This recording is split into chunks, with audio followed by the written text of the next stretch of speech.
Shalom kekasih Tuhan. Kita berjumpa lagi di minggu yang ketiga ini di dalam kasih dan penyertaannya.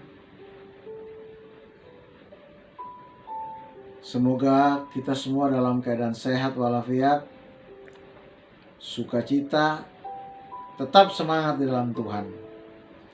Kekasih Tuhan, saya mau sharingkan firman Tuhan pada hari ini, pada pagi yang indah ini, yang terambil dari 1 Samuel 15 ayat 22 sampai 23 dan Pengkhotbah pasal 4 ayat yang ke-17. Demikian firman Tuhan.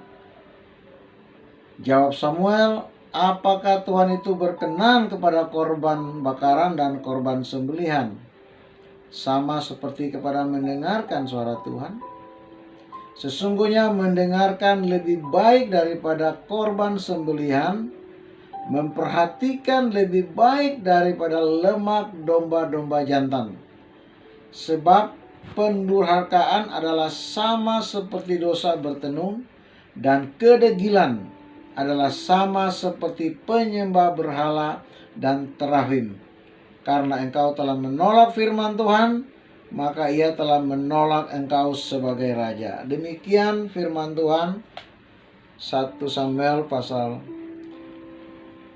Pengkhotbah pasal 4 ayat 17. Jagalah langkahmu kalau engkau berjalan ke rumah Allah. Menghampiri untuk mendengar adalah lebih baik daripada mempersembahkan korban yang dilakukan oleh orang-orang bodoh, karena mereka tidak tahu bahwa mereka berbuat jahat. Demikianlah kedua kebenaran firman Tuhan ini. Berbahagialah kita yang mendengar dan melakukannya. Bapak Ibu yang Tuhan Yesus kasihi, hal yang terindah yang ditekankan oleh Samuel di sini ialah tentang hal mendengar dan memperhatikan.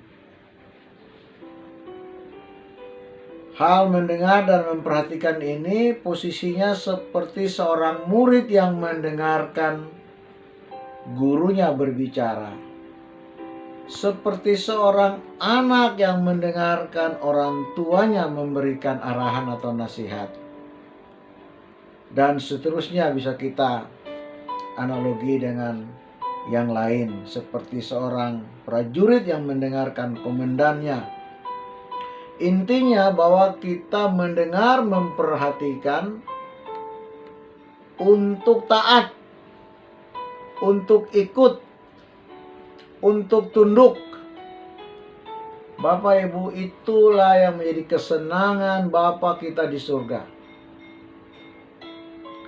Hari ini, kalau banyak orang mendengarkan pemerintah sebagai hamba Allah memberikan arahan, pasti banyak nyawa yang selamat.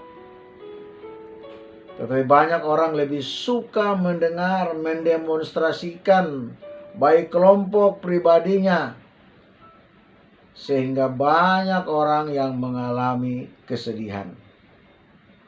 Bapak Ibu yang Tuhan Yesus kasihi, Yesus sendiri pernah berkata kepada Marta, "Marta, Marta, kamu sibuk, tetapi Maria telah memilih tempat yang terbaik.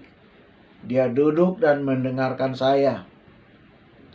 Bapak Ibu yang Tuhan Yesus kasihi, sama seperti Samuel menegur Saul.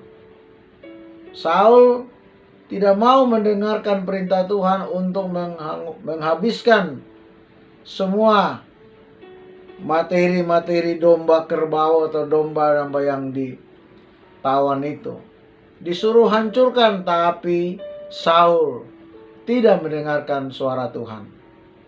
Dia memilih domba-domba yang tambun untuk dibawa pulang.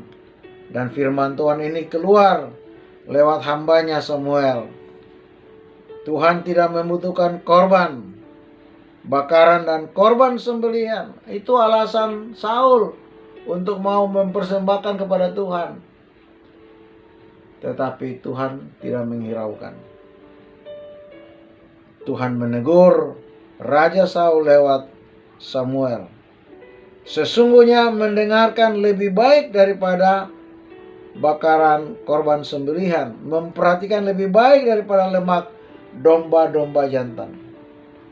Bahkan Salomo pun mengulangi dalam Pengkhotbah pasal 4, menghampiri untuk mendengar lebih baik daripada mempersembahkan korban yang dilakukan oleh orang-orang bodoh. Jadi Saul, dia raja, tetapi dia goblok. Bapak Ibu, intinya taat. Makanya kita Wahyu, siapa yang punya telinga hendaklah ia mendengarkan. Itu terus diulang-ulangi dalam kitab Wahyu.